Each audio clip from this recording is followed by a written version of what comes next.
नित्यस्य जतोऽध्वजादिकरतश्चार्थेष्वभिघ्नस्वराट् तेने ब्रह्महृदाय आदिकवये मुह्यन्ति यं सूरजः तेजो वारिमृतां यथा विनिमयो यत्र त्रिसर्गो मृषा धाम्ना स्वेन सदा निरस्तकुहकं सत्यं परं धीमहि ॐ स्वस्त्यस्तु सताम् अशेषसन्मङ्गलानि भवन्तु सम्यक् श्लोकैकश्रवणपठनमात्रेण वक्तुश्च श्रोतॄणां निखिलकलिकृतकल्मष अपनोदनपटुतरे श्रीमद्भागवते महापुराणे तृतीयस्कन्धे प्रथमाध्याये अद्यकथानुवादे सति किञ्चित् पूर्वकथानुवादः।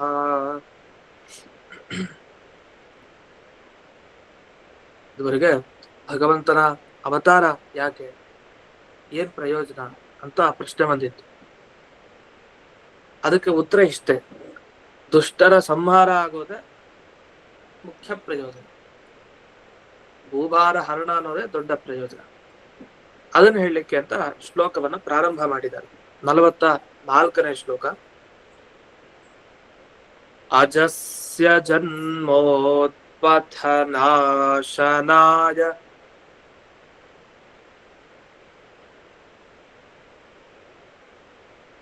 ಕರ್ಮಾಣ್ಯಕರ್ತುಃ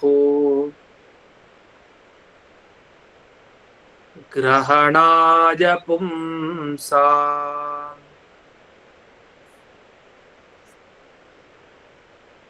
ನ ತ್ವನ್ಯಥಾ ಕೋರ್ಹತಿ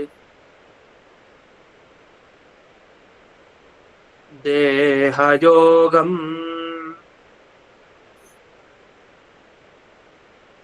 ಪರೋ ಗುಣಾನಾಂ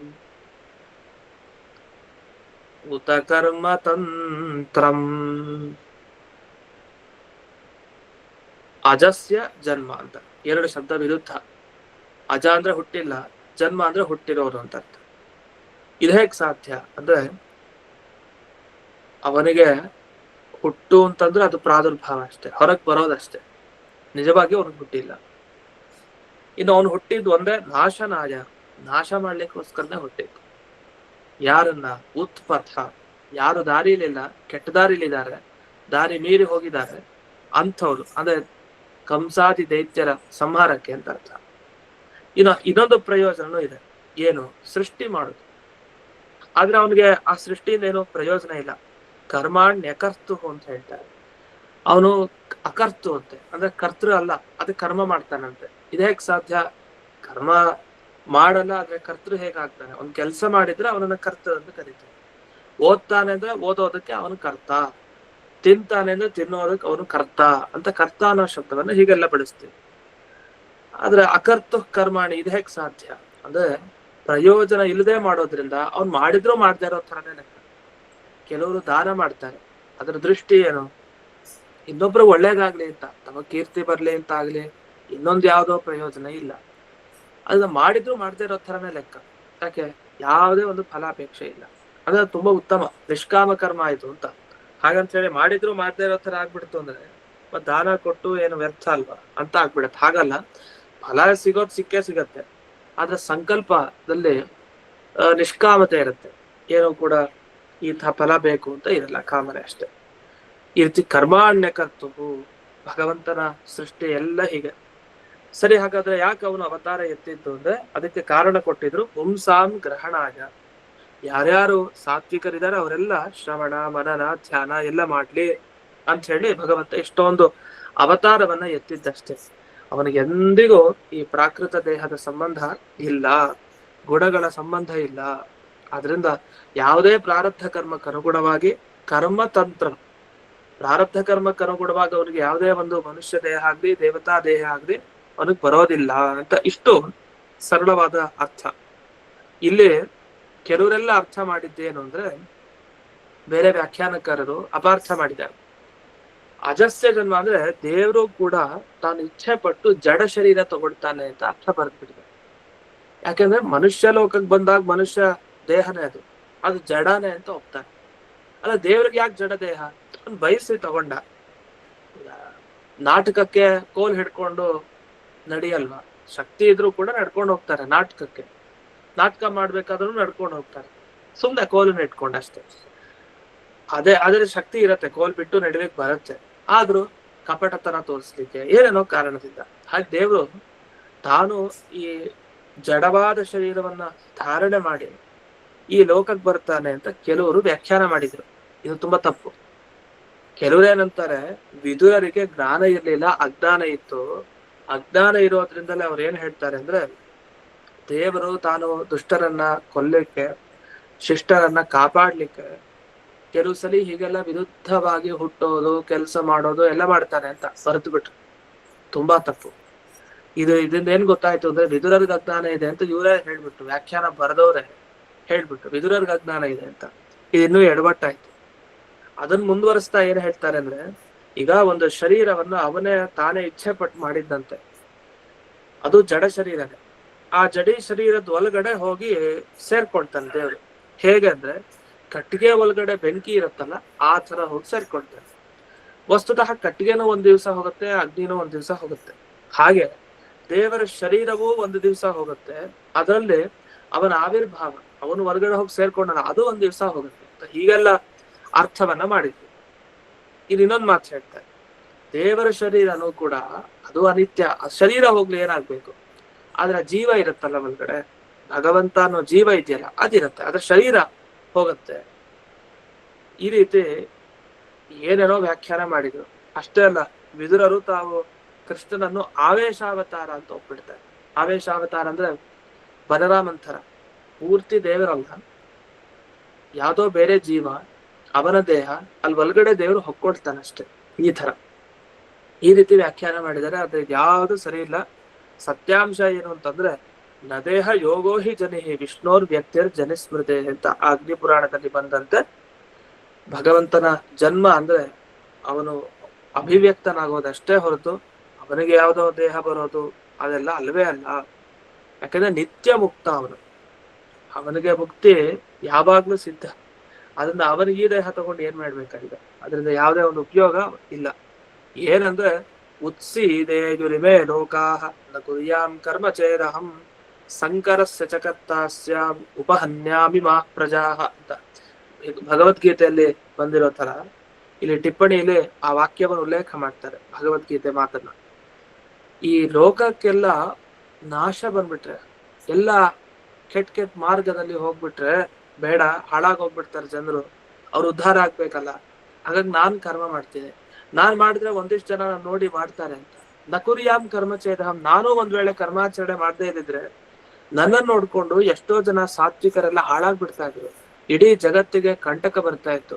ಹಾಗಾಗಿ ನಾನ್ ಮಾಡ್ತೀನಿ ಅಂತ ಕೃಷ್ಣ ತಾನು ಕೇವಲ ಆ ಸಾತ್ವಿಕರ, ಎಲ್ರು ಅಂದ್ರೆ ಸಾತ್ವಿಕರನ್ ಬಿಟ್ಟು ದುಷ್ಟರನ್ನ ತಗೊಳ್ಳೋದಲ್ಲ, ಸಾತ್ವಿಕರ್ ಮಾತ್ರ ಒಳ್ಳೆಯವರು, ಯಾರು ಮೋಕ್ಷಕ್ಕೆ ಹೋಗ್ಬೇಕು ಅಂತ ಇಚ್ಛೆ ಇದೆ, ಬಯಸಿ ಸಾಧನೆಗಳನ್ನು ಮಾಡ್ಕೊಳ್ತಾ ಇದ್ದಾರೆ, ಅಂಥವರಿಗೆ ಶಿಕ್ಷಣ ಕೊಡ್ಲಿಕ್ಕೆ ಅಂತಾನೆ ಭಗವಂತ ತಾನು ಕರ್ಮ ಮಾಡಿದ ಹೊರತು ತನಗೇನು ಆಗ್ಬೇಕಾಗಿಲ್ಲ ಅಂತ ಇದೊಂದು ಪ್ರಶ್ನೆಗೆ ಉತ್ತರ.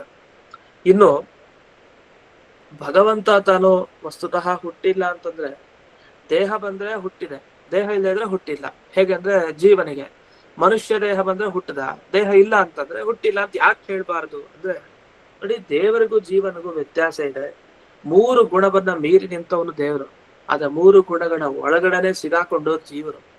ತ್ರಿಗುಣಾತೀತನಾದ ವ್ಯಕ್ತಿಗೆ ತ್ರಿಗುಣ ಸಂಬದ್ಧನಾದ ಜೀವನ ಸಾಮ್ಯವನ್ನ ಯೋಚನೆ ಮಾಡಿದರೆ ತುಂಬಾ ತಪ್ಪು.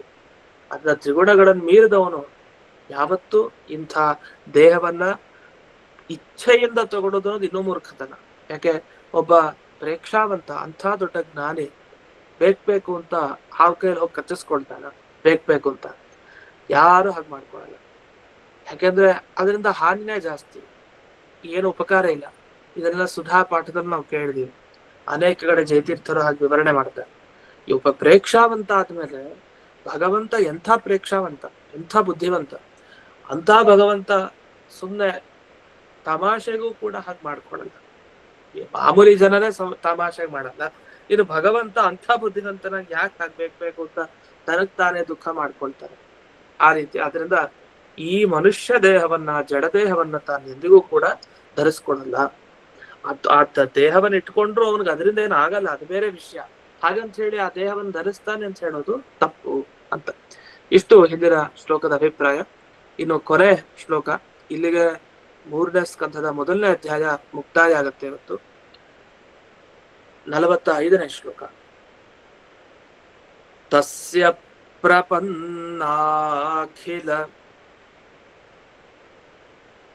ಲೋಕಪಾನಾಂ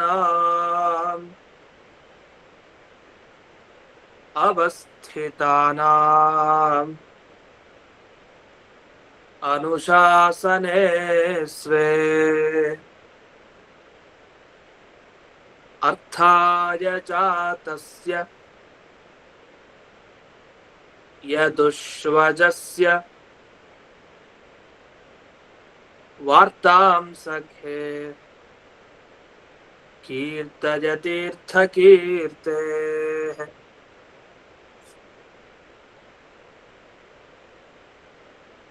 ವಿದುರರು ಹೇಳ್ತಾರೆ, ತಮಗೆ ಅಭೀಷ್ಟವಾದದ್ದು ತಮ್ಗೇನಿದೆ ಅದನ್ನ ಹೇಳ್ಬಿಡ್ತಾರೆ. ಈಗ ಏನಂದ್ರೆ, ಈಗ ಕೆಟ್ಟವರನ್ನ ಸಂಹಾರ ಮಾಡ್ತಾನೆ ದೇವ್ರು, ನಿಜ, ಕಂಸಾದಿ ದೈತ್ಯರನ್ನ. ಆದ್ರೆ ಇದ್ರ ಫಲ ಏನು? ಯಾಕೆ ಹೀಗ್ ಮಾಡ್ತಾನೆ? ದೇವ್ರಿಗೆ ಏನಾದ್ರು ಉಂಟಾ ಇದರಿಂದ ಪ್ರಯೋಜನ? ಧರ್ಮ ಸಂಸ್ಥಾಪನಾರ್ಥಾಯ, ಸರಿ ಆಯ್ತು, ದುಷ್ಟರ ಸಂಹಾರ ಮಾಡಾಯ್ತು, ಧರ್ಮ ಸಂಸ್ಥಾಪನೆ ಮಾಡಾಯ್ತು, ಏನ್ ಇದರಿಂದ ದೇವರಿಗೆ ಏನಾದ್ರು ಪ್ರಯೋಜನ ಇದೆಯಾ? ಯಾಕೆ ಹೀಗೆಲ್ಲ ಮಾಡ್ತಾನೆ ಅಂದಾಗ ಒಳ್ಳೆ ಉತ್ತರ ಕೊಡ್ತಾರೆ. ಸಖೇ, ಸ್ನೇಹಿತನೇ, ತಿಳಿಬೇಕಾದ ಉತ್ತರ ಇದು. ಏನು? ಸ್ವೇ ಅನುಶಾಸನೆ. ಭಗವಂತ ತಾನು ಅಷ್ಟದಿಕ್ಪಾಲಕರನ್ನ ಇಟ್ಟಿರ್ತಾನೆ. ಇಂದ್ರದೇವರು, ಯಮದೇವರು, ನಿರತಿ, ಅಗ್ನಿ, ಇವರೆಲ್ಲ ಯಾಕೆ ಇಡ್ತಾನೆ? ಅಲ್ಲೆಲ್ಲ ಎಲ್ಲ ಸಾತ್ವಿಕರನ್ನ ಕಾಪಾಡ್ಲಿ ಅಂತ, ಒಳ್ಳೆಯವ್ರಿಗೇನು ತೊಂದರೆ ಆಗ್ಬಾರ್ದು 8 ದಿಕ್ಕುಗಳಿಂದ. ಹಾಗಾಗಿ ಅಂತವ್ರನ್ನ ತನ್ನ ಅಪ್ಪಣೆಯಿಂದಾಗಿ ಕೆಲಸ ಮಾಡೋ ಹಾಗೆ ಮಾಡಿರ್ತಾರೆ. ಯಾಕೆ? ಪ್ರಪನ್ನಾಖಿಲ ಲೋಕಪಾನಾಂ ಅರ್ಥಾಯ. ಒಂದು, ಲೋಕಪಾಲಕರಿಗೂ ಕಂಟಕ ಬರೋದಿದೆ, ಅವ್ರಿಗೂ ಕಷ್ಟನೇ, ದುಷ್ಟರೇನ್ ಸುಮ್ನಿರಲ್ಲ, ಅವ್ರಿಗೂ ತೊಂದರೆ ಮಾಡ್ತಾರೆ. ಆದ್ರೆ ಆ ಇಂದ್ರಾದಿ ದೇವತೆಗಳೆಲ್ಲ ಭಗವಂತನ ಆಜ್ಞಾಪಾಲಕರಾಗಿದ್ದಾರೆ. ಅಂದ್ರೆ ದೇವರು ಹೇಳಿದಂತೆ, ಶಾಸ್ತ್ರದಲ್ಲಿ ಸ್ಮೃತಿ ಗ್ರಂಥಗಳಲ್ಲಿ ತಿಳಿಸಿದಂತೆ, ವೇದವ್ಯಾಸ ರೂಪದಿಂದ ಏನೇನ್ ತಿಳಿಸಿದಾನೋ ಅದನ್ನೆಲ್ಲ ಹಾಗೆ ಅನುಷ್ಠಾನ ಮಾಡ್ತಾರೆ. ಮತ್ತೆ ವೇದದಲ್ಲಿ ತಿಳಿಸಿರೋ ಥರನೇ ದೇವತೆಗಳೆಲ್ಲ ಇದ್ದಾರೆ, ಅವ್ರಿಗೊಂದು ಪ್ರಯೋಜನ ಆಗ್ಲಿ. ಏನ್ ಪ್ರಯೋಜನ? ಅವರು ಪ್ರಜೆಗಳನ್ನ ಕಾಪಾಡ್ಬೇಕಲ್ಲ, ಆ ಕಾಪಾಡ್ತಾ ಇದಾರೆ ಅಂತ ಪ್ರಜೆಗಳಿಗೆ ವಿಶ್ವಾಸ ಯಾವಾಗ ಬರುತ್ತೆ? ದುಷ್ಟರು ಬಂದಾಗ ಅವ್ರ ರಕ್ಷಣೆ ಮಾಡಿದ್ರೆ ವಿಶ್ವಾಸ ಬರುತ್ತೆ. ಅದಕ್ಕೆ ದೇವರೇ ತನ್ನ ಭಕ್ತರು ಪಾಲಕರು ಅಂತ ಜಗತ್ತಿಗೆ ತೋರಿಸಲಿಕ್ಕೆ ತಾನೇ ಅವರ ಒಳಗಡೆ ನಿಂತು ಎಲ್ಲ ಕೆಟ್ಟ ರಾಕ್ಷಸರನ್ನ ಸಂಹಾರ ಮಾಡೋದು, ತಾನೇ ಸ್ವಯಂ ಬೇರೆ ರೂಪದಿಂದ ಬಂದು ಸಂಹಾರ ಮಾಡೋದು, ಇದನ್ನೆಲ್ಲ ಮಾಡ್ತಾರಂತೆ. ಯಾಕೆ ಹೀಗ್ ಮಾಡ್ತಾನೆ ಅಂದ್ರೆ ಕೇವಲ ತನ್ನ ಭಕ್ತರ ರಕ್ಷಣೆಗೋಸ್ಕರ ಅಷ್ಟೆ. ಅದನ್ನ ಯದುಷು ಜಾತಸ್ಯ ಅಂತ ಹೇಳ್ತಾರೆ. ಯದುಕುಲದಲ್ಲಿ ಹುಟ್ಟಿದ್ದು ತೀರ್ಥಕೀರ್ತಿ. ತೀರ್ಥಕೀರ್ತಿ ಅಂದ್ರೆ ಈಗ ತೀರ್ಥರೂಪರು ಅಂತ ಹೇಳೋದಿದೆ, ಪೂಜ್ಯರಿಗೆ ತೀರ್ಥರೂಪರು ಅಂತ ಹೇಳೋದಿದೆ. ಅಲ್ಲಿ ತೀರ್ಥ ಕೀರ್ತಿ ಅನ್ನುವ ಶಬ್ದಕ್ಕೆ ಏನರ್ಥ? ತೀರ್ಥ ಅಂದ್ರೆ ಪವಿತ್ರ ಅಂತ ಅರ್ಥ. ತೀರ್ಥ ಶಬ್ದಕ್ಕೆ ಪವಿತ್ರವಾದ ಕೀರ್ತಿ ಭಗವಂತನಿಗೆ. ಅಂತ ಈ ಕೃಷ್ಣ ತಾನು ಏನೇನು ಆಚರಣೆ ಮಾಡ್ದ, ಯಾಕೆ ಮಾಡ್ದ, ಅವನ ಕಥೆ ಏನು, ಅದನ್ನೆಲ್ಲ ನನಗೆ ಹೇಳು ಅಂತ ಸಖೆ ಅಂತ ಹೇಳಿ ಮಾಡೋದು. ವಿದುರರು ನಿಜವಾಗಿ ಉದ್ಧವರ ಹತ್ರ ಕೇಳಿದ್ ಏನು? ನನಗೆ ಆ ದೇವರ ಚರಿತ್ರೆಯನ್ನು ಹೇಳು ಅಂತಾನೆ ಕೇಳಿದ್ದು. ಅದು ನನಗ್ ಬೇಕಾಗಿದೆ ಅಷ್ಟೇ. ಯಾಕೆಂದ್ರೆ ಭಗವಂತನ ಪುಣ್ಯಕರವಾದ ಕೀರ್ತಿ ಯಾಕೆ? ಅವನು ಇನ್ನೊಬ್ಬರ ರಕ್ಷಣೆ ಮಾಡ್ಲಿಕ್ಕೆ ಅಂತಾನೆ ಇರೋದಷ್ಟೇ, ಅವನಿಗೇನಾಗ್ಬೇಕಾಗಿಲ್ಲ ಅಂತ. ಇಲ್ಲಿವರೆಗೆ ಭಗವಂತನ ಈ ಸೃಷ್ಟಿಯಾದಿ ಜಗತ್ತಿನ, ಅಂದ್ರೆ ಸೃಷ್ಟಿಯಾದಿಗಳನ್ನ ಮಾಡಿದ ಏನು ಈ ಜಗತ್ತಿನ ಬಗ್ಗೆ ಇದೆ, ಅದೆಲ್ಲ ಯಾಕೆ ಮಾಡಿದ್ದು ಅಂದ್ರೆ ಒಂದು ಸಾಧನೆ ಮಾಡ್ಕೊಳ್ಳಿ ಸಾತ್ವಿಕರು, ಮತ್ತಷ್ಟೇ ಅಲ್ಲ ಅದರ ಪಾಲನೆ ಮಾಡಿದ್ದು, ದುಷ್ಟರ ಸಂಹಾರ ಮಾಡಿದ್ದು, ಇದೆಲ್ಲ ಭಗವಂತ ತಾನು ಕೇವಲ ಸಾತ್ವಿಕರಿಗೋಸ್ಕರ ಮಾಡಿದ್ದು ಹೊರತು ತನಗೆ ಇದರಿಂದ ಏನೂ ಆಗ್ಬೇಕಾಗಿಲ್ಲ ಅಂತ. ಹೀಗೆ ಇಲ್ಲಿಯವರೆಗೆ ಈ 3ನೇ ಸ್ಕಂದ ಭಾಗವತದಲ್ಲಿ 1ನೇ ಅಧ್ಯಾಯ ಏನಿದೆ ಅದು ಮುಕ್ತಾಯ ಆಯಿತು. ಇನ್ನು 2ನೇ ಅಧ್ಯಾಯ ಅದನ್ನ ಕಳಿಸಿದ್ದಾರೆ PDF, ಅದನ್ನ ನೋಡ್ಬಹುದು. 2ನೇ ಅಧ್ಯಾಯದಲ್ಲಿ ಏನ್ ಬರುತ್ತೆ ವಿಷಯ ಅನ್ನೋದನ್ನ ನೋಡೋಣ. ಮೊದಲಿಗೆ ಇಲ್ಲಿ ಪೀಠಿಕೆಯನ್ನ ಕೊಡ್ತಾರೆ, ಅಂದ್ರೆ ಏನು ಮುಂದಕ್ಕೆ ಬರುತ್ತೆ ಅಧ್ಯಾಯದಲ್ಲಿ ಅಂತ. ಅತ್ರ ಅಧ್ಯಾಯ ತ್ರಯೇ ಅಂತ ಹೇಳ್ತಾರೆ. 3 ಅಧ್ಯಾಯಗಳ ಬಗ್ಗೆ ಮಾತಾಡ್ತಾರೆ ಇನ್ನು ಮುಂದೆ, 3, 4, 5 ಅಂತ. ಈ 3 ಅಧ್ಯಾಯದಲ್ಲಿ ವಿದುರರು ತಾವೇನ್ ಪ್ರಶ್ನೆ ಕೇಳಿದ್ದಾರೆ ಅದಕ್ಕೆ ಉತ್ತರವಾಗಿ ಉದ್ಧವರು ಪ್ರಾರಂಭ ಮಾಡ್ತಾರೆ. ಏನ್ ಪ್ರಾರಂಭ ಮಾಡ್ತಾರೆ ಉದ್ಧವರು ಅಂದ್ರೆ ಕೃಷ್ಣಾವತಾರದ ಕಥೆಯನ್ನ ಹೇಳ್ತಾರೆ, ಚಿಕ್ಕದಾಗಿ ಹೇಳ್ತಾರೆ. ಹಾಗಾದ್ರೆ ಮೊದಲಿಗೆ ಉದ್ಧವರು ಕೃಷ್ಣನ ಕಥೆ ಹೇಳೋ ಮುಂಚೆ ಒಂದು ಅಂಶ ಮಾಡ್ತಾರೆ. ಏನು? ದೇವರಲ್ಲಿ ಭಕ್ತಿ ಬರ್ಬೇಕು. ಆ ಭಕ್ತಿ ಏನಿದೆ ಅದನ್ನ ಬರೆಸ್ಕೊಂಡು ಆಮೇಲೆ ನಾವು ಆ ಭಗವಂತನ ಕಥೆಯನ್ನ ಕೇಳ್ಬೇಕು. ಆದ್ರೆ ಇಲ್ಲಿ ಹೀಗೆ ಹೇಳ್ತಾರೆ, ಪ್ರಥಮತಃ ಉದ್ಧವಸ್ಯ ಭಗವತಿ ಭಕ್ತಿ ಉದ್ರೇಕ ಲಕ್ಷಣಂ ಅಂತ. ಉದ್ಧವರಿಗೆ ದೇವರಲ್ಲಿ ಎಷ್ಟು ಭಕ್ತಿ ಇತ್ತು ಅದನ್ನು ತೋರಿಸ್ಕೊಡ್ತಾರೆ. ಶುಕಾಚಾರ್ಯರು ಪರೀಕ್ಷಿತ್ ರಾಜನಿಗೆ ಹೇಳ್ತಾರೆ. ಅದ್ರ ಹೇಳಿದಾಗ ನಮಗೆ ಗೊತ್ತಾಗುತ್ತೆ, ಓ ದೇವರಲ್ಲಿ ಎಂತ ಭಕ್ತಿ ಇತ್ತು, ಹಾಗಾಗಿ ಅದನ್ನೆಲ್ಲ ಹೇಳಲಿಕ್ಕೆ ಆಗತ್ತೆ ಅಂತ. ದೇವ್ರ ಮೇಲೆ ಭಕ್ತಿ ಇಲ್ಲದೆ ಅಂದ್ರೆ ದೇವ್ರ ಕಥೆ ಹೇಗೆ ಹೇಳಲಿಕ್ಕೆ ಸಾಧ್ಯ, ಅವನ ಬಗ್ಗೆ ಮಹಿಮೆಯನ್ನು ಹೇಳಲಿಕ್ಕೆ ಸಾಧ್ಯ? ಅಷ್ಟೇ ಅಲ್ಲ, ಕೇಳ್ಬೇಕಾದ್ರೂ ದೇವ್ರ ಮೇಲೆ ಭಕ್ತಿ ಇತ್ತವನೇ ಕೇಳಲಿಕ್ಕೆ ಸಾಧ್ಯ. ಸುಮ್ನೆ ಹಾಗೆ ಕೇಳ್ತಾ ಇದ್ರೆ ಫಲ ಏನ್ ಸಿಗುತ್ತೆ? ಅದರಿಂದ ಏನು ಉಪಯೋಗನೂ ಇಲ್ಲ. ಹೀಗೆ ಹರಿಕಥೆಯನ್ನ, ಭಗವಂತನ ಈ ಚರಿತ್ರೆಯನ್ನ ಏನು ಉದ್ಧವರು ಹೇಳಲಿಕ್ಕೆ ಪ್ರಾರಂಭ ಮಾಡಿದ್ರು, ಅವರಿಗಿಂತ ಆ ಭಕ್ತಿ ಉದ್ರೇಕ ಅದೇನಿದೆ ಅದರ ಬಗ್ಗೆ ಈಗ ಶುಕಾಚಾರ್ಯರು ಪರೀಕ್ಷಿತ್ ರಾಜನಿಗೆ ಹೇಳ್ತಾರೆ ಅಂತ ಇಲ್ಲಿ ಸೂತ ಪುರಾಣಿಕರು ಶೌನಕಾದಿ ಋಷಿಗಳಿಗೆ ತಿಳಿಸ್ತಾ ಇದ್ದಾರೆ. ಅದೇನು ಅಂತ ನೋಡೋಣ. ಮೊದಲನೇ ಶ್ಲೋಕ ಶುಕ ಉವಾಚ ಅಂತ ಪ್ರಾರಂಭ ಆಗುತ್ತೆ. ಇತಿ ಭಾಗವತಃ ಪೃಷ್ಟಃ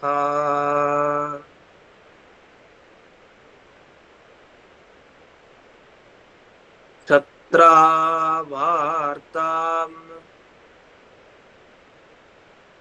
ಪ್ರಿಯಾಶ್ರಯಾ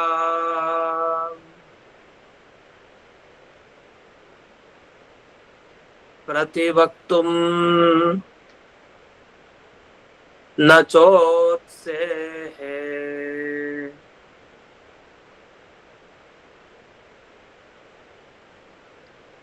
ಔತ್ಕಂಠ್ಯಾತ್ ಸ್ಮಾರಿತೇಶ್ವರಃ.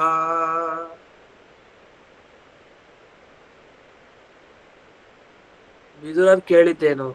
ಅವ್ರು ದೊಡ್ಡ ಭಾಗವತರು, ಅಂದ್ರೆ ಭಗವತ್ ಭಕ್ತ ವಿದುರರು. ಅವ್ರು ಯಾವ್ದ್ರ ಬಗ್ಗೆ ಕೇಳ್ತಾರೆ? ಭಾಗವತ ಅಂದ್ಮೇಲೆ ಭಗವಂತನ ಬಗ್ಗೆನೇ ಕೇಳ್ತಾರೆ ಅಂತ. ಅವರು ಕೇಳ್ಬಿಟ್ರು ಪ್ರಶ್ನೆಯನ್ನ. ಯಾರ ಬಗ್ಗೆ ಕೇಳಿದ್ದು?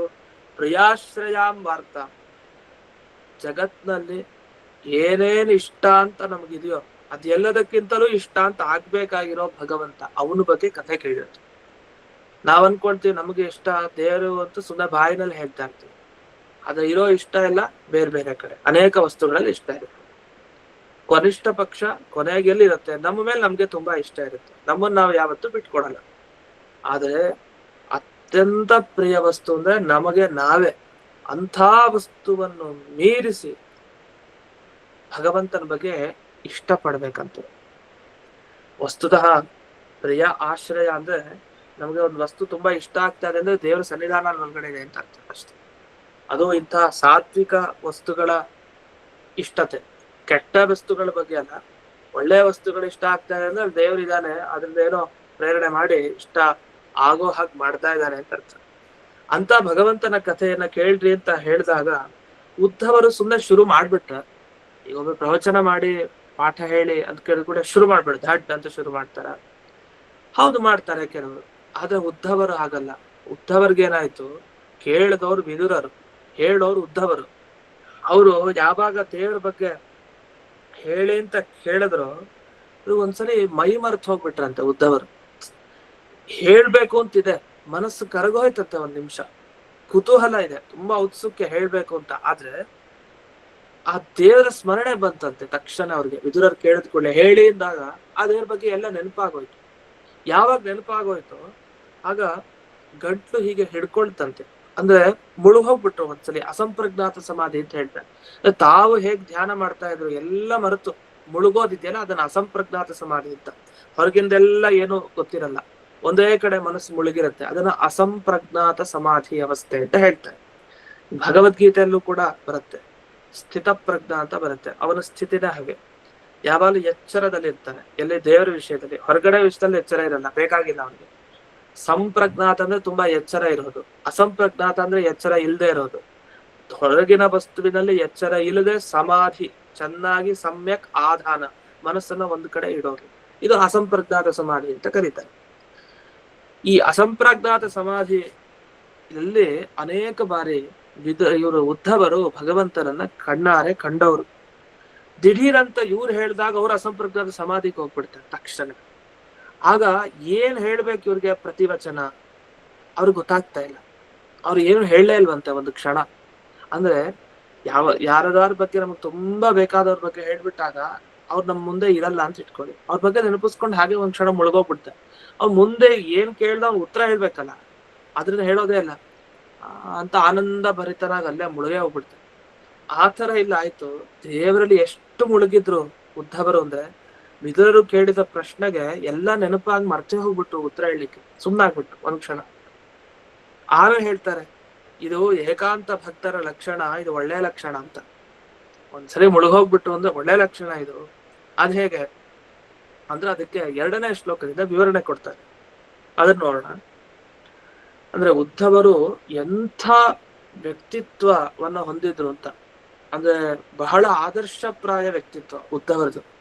ವಿದುರರ ಬಗ್ಗೆ ಕೇಳ್ದಷ್ಟು ಆದ್ರೆ ವಿದುರರ ಥರ ಆಗ್ಬೇಕು, ವಿದುರರ ಥರ ಇರ್ಬೇಕು ಜೀವನದಲ್ಲಿ, ಅಂತ ಅದ್ಭುತ ವ್ಯಕ್ತಿ. ಹಾಗೆ ಉದ್ಧವರನ್ನ ನಾವು ಗಮನಿಸಿದಾಗ ಆ ಉದ್ಧವರ ಬಗ್ಗೆ ಕೇಳ್ತಾ ಹೋದ್ರೆ ಇದ್ರೆ ಉದ್ಧವರ ತರ ಇರ್ಬೇಕು, ಒಬ್ಬ ಸಾಧಕ ಸಾತ್ವಿಕನಾದ ವ್ಯಕ್ತಿ. ಅದ್ ಹೇಗೆ? 2ನೇ ಶ್ಲೋಕ. ಯಃ ಪಂಚಹಾಯನೋ ಮಾತ್ರ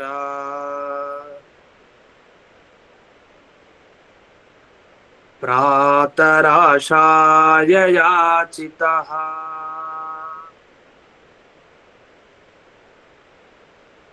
ನೈಚ್ಛತ್ತದ್ರಚಯನ್ ಯಸ್ಯ ಸಪರ್ಯಾಂ ಬಾಲಲೀಲಜಾ. ಉದ್ಧವರಿಗೆ ಸಹಜ ಗುಣ ಅಂತೆ. ದೇವ್ರ ಬಗ್ಗೆ ಕೇಳಿದಾಗ ಒಂದ್ಸಲಿ ಮೈ ಮರೆತರು, ಏನು ಉತ್ತರ ಕೊಡ್ಲಿಲ್ಲ ವಿದುರರಿಗೆ, ನಿಜ, ಇದು ಸಹಜ ಗುಣ ಅವ್ರದ್ದು. ಯಾಕೆ? ಅವ್ರಿಗೆ 5 ವರ್ಷ ಇದ್ದಾಗ, ಯಾರಿಗೆ? ಉದ್ಧವರಿಗೆ ಚಿಕ್ಕ ಮಗು, 5 ವರ್ಷ ಹುಡುಗ, 5 ವರ್ಷ ಇದ್ದಾಗ ಒಮ್ಮೆ ಆ ಉದ್ಧವರ ತಾಯಿ ಬಂದಂತೆ. ಬಂದು ಬೆಳಗಿನ ಜಾವದಲ್ಲಿ ಊಟಕ್ಕೆ ಅಂತ ಬಂದು ಕರಿತಾ ಇದ್ದಾಳಂತೆ, ಬಾ ಮರಿ ಊಟಕ್ ಬಾ ಅಂತ. ತಾಯಿ ಮಗುವನ್ನು ಕರಿತಾ ಇದ್ದ. ಇವ್ರೇನ್ ಮಾಡ್ತಾ ಇದ್ರು ಉದ್ಧವರು? ಬಾಲಲೀಲೆಯ ಅದೊಂದು ಆಟ ಇವ್ರಿಗೆ. ಆ ಹುಡುಗತನದಲ್ಲೂ ಆಟ. ಏನ್ ಆಟ? ದೇವ್ರ ಪೂಜೆನೇ ಆಟ ಅವ್ರಿಗೆ. ದೇವ್ರ ಪೂಜೆ ಮಾಡ್ತಾ ಕೂತಿದ್ರಂತೆ. ಅವ್ರಿಗೆ ಊಟನೂ ಬೇಡ ಅಂತ ಅನಿಸ್ತಂತೆ. ಆ ಊಟ ಕರಿತಾ ಇದ್ದಾಳೆ ತಾಯಿ, ಲೆಕ್ಕನೇ ಇಲ್ಲ, ಅದನ್ನ ಮರ್ತು ಬಿಟ್ಟಿದ್ದಾರೆ, ಬೇಕಾಗಿಲ್ಲ ಅದು. 5ನೇ ವರ್ಷದಲ್ಲೇ ಚಿಕ್ಕ ವಯಸ್ಸಿನಲ್ಲಿ ದೇವ್ರ ಪೂಜೆ ಮಾಡ್ತಾ ಅವರು ಬೆಳಗಿನ ಕಾಲದ ಊಟ ಏನಿದೆ ಅದನ್ನ ಬಿಟ್ಬಿಟ್ರಂತೆ, ಅದು ಬೇಕಾಗಿಲ್ಲ ಅಂತ ಅನಿಸ್ತಂತೆ ಆ ಸಂದರ್ಭದಲ್ಲಿ. ಈ ರೀತಿ ಬಾಹ್ಯ ಪೂಜೆಯನ್ನ ಮಾಡ್ಬೇಕಾದ್ರೇನೆ ಹಾಗೆ ಮಾನಸ ಪೂಜೆಯನ್ನು ಮಾಡ್ತಾ ಇದ್ರು. ಆ ವಯಸ್ಸಿನಲ್ಲೇ ಅಂಥ ಒಂದು ವ್ಯಕ್ತಿತ್ವ ವಿದುರರು ಇದು ಉದ್ಧವರದು. ಅಂಥ ವ್ಯಕ್ತಿತ್ವ ಇರುವಂತಹ ಉದ್ಧವರು ಈಗ ಎಷ್ಟು ದೊಡ್ಡವರು. ಅಂಥವ್ರ ಹತ್ರ ಬಳಿ ವಿದುರರು ಬಂದು ಪ್ರಶ್ನೆ ಕೇಳ್ತಾ ಇದ್ದಾರೆ. ಇದರಿಂದ ಏನ್ ಗೊತ್ತಾಯ್ತು ಅಂದ್ರೆ, ಬಾಲ್ಯಾವಸ್ಥಾಪನ್ನಸ್ಯ ಕ್ರೀಡಾರೂಪೋಪಿ ವ್ಯಾಪಾರ ಏತಾದೃಶ. ಚಿಕ್ಕ ಮಕ್ಕಳು ಆಟ ಆಡೋದು ಅಂದ್ರೆ ಇದನ್ನ ಆಟ ಆಡೋದ?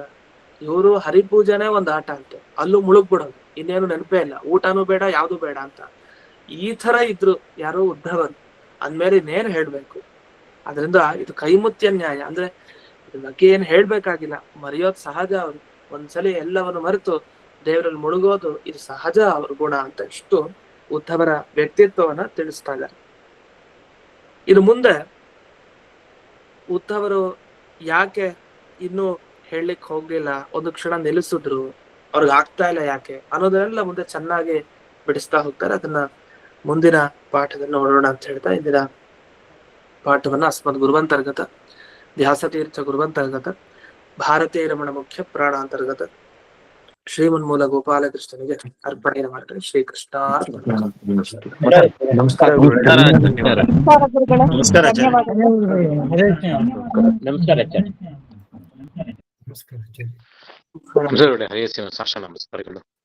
ನಮಸ್ಕಾರ ಗುರುಗಳೇ, ಧನ್ಯವಾದಗಳು. ಮತ್ತೆ ನಾಳೆ ಪಾಠ ಇದೆಯಾ ಸರ್? ಆಚಾರ್ಯ ನಾಳೆ ಪಾಠ ಇದೆಯಾ? Hello hello. ನಾಳೆ ಪಾಠ ಇದೆಯಾ ಸರ್? ಇಲ್ಲ ಸರಿ ನಾಳೆ ಇಲ್ಲ. ಸರಿ ಸರಿ.